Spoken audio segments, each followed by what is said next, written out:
What is going on, guys? Welcome back to the videos. So on this video, finally got my valve cover. So took a while, but we finally have it. Now it's time to install my valve cover finally, so I can cover the head, because I've been just covering with that. So here it is, guys. Here's the valve cover I got. Well, this is my old valve cover. I had a DSM guy build me this one, and what I mean by build, it got cleaned up, powder coated. I went with this color, which is called Illusion Violet, which is pretty much the same. So it's pretty much the same color, or close to, the Fuel Lab filter and the fuel pressure regulator, also my blow-off valve.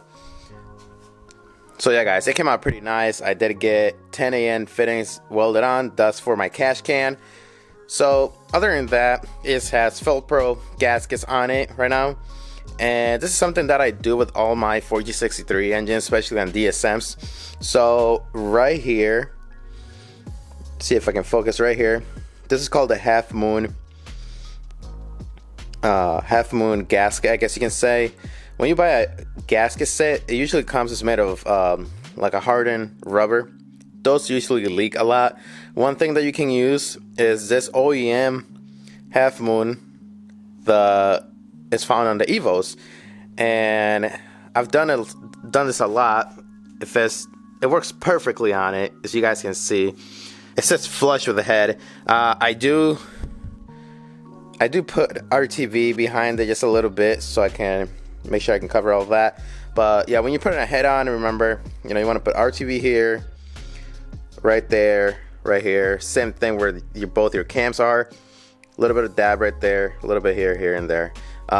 Remember, don't overdo it with RTV. Honestly, some people just go crazy with it. Don't do that.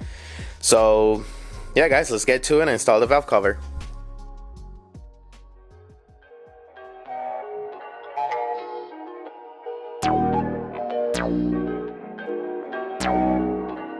Perfect.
Alright, guys, and just like that is done.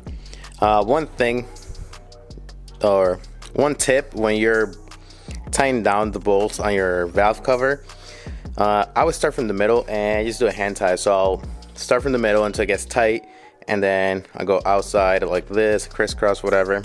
And then usually when you do the outside, the inside will get loose again. And just keep doing that usually it takes me like 4 or 5 times doing that whole rotation until it's finally tight.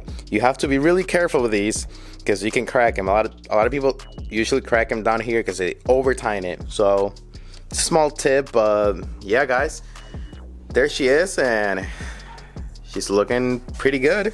I mean, this thing came out amazing. So yeah, guys. All right, so I have the wiring here. I did leave it like this out of the loom, and only reason why I left it like this at the moment is, so first thing I want to do is start the car, make sure everything's running right, all the cables, everything's right. I already wired in my IAT for the intake temperature, And back here, which is a little bit hard to see, there's my GM map sensor. I still have two more. I still gotta wire in my camshaft position sensor, because this car is a 1995, which uses the camshaft where it's usually behind the intake cam gear, but this motor is from a 98, I believe. It's from my old GSX, which it was a split thrust design and all of that. So I do have the female connector that I just gotta splice in, and yeah, they'll be fine.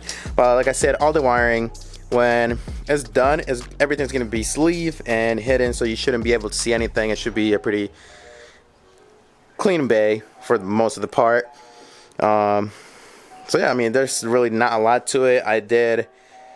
My battery relocation is already done. It's in the rear, and my ECU is already in the car. I am going to be running DSM Link version 3, which pretty much any DSM owner runs now. It's kind of messy right now, but like I said, I have my ECU already in there. All the wiring is done. Fuel pump, it looks like a mess right now, but remember, the car was front wheel drive, so I have everything wired in at the moment to the all-wheel drive harness.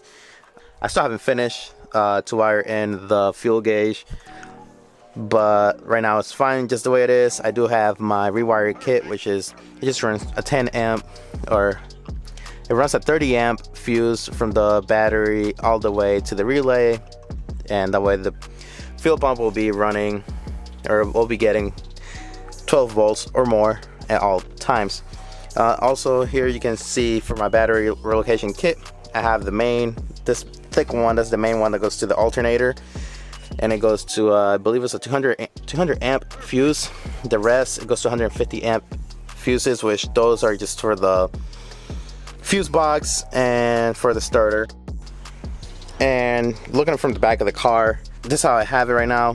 It just comes from behind here, and it just goes to the positive terminal right here, and then that's where I have the negative. I still got to replace this terminal because I do want to run a few more grounds, but battery is going to sit back here. I do have the tie down. So I also wanted to add one of the other sensors I'm going to be running. It's going to be a flex fuel sensor, mostly just so I can see the ethanol content. I'm not going to be running mixed fuels, anything like that. Also, I'm going to be installing a fuel pressure sensor, that way I can log fuel pressure, and it'll just help with tuning and all of that. So yeah guys, she's pretty much there. I just have the only things I'm waiting for right now is just a turbo. Like I said in my previous videos, is FP black, and other than that, car should be running pretty soon. Alright guys, that's pretty much it for this video. It's kind of short, but like I said, waiting for parts. So like the videos, subscribe, and follow me on Instagram, anything like that. If you guys want to see more content of the car, I usually post there new parts and the progress before I post it here on YouTube. Alright guys, see ya.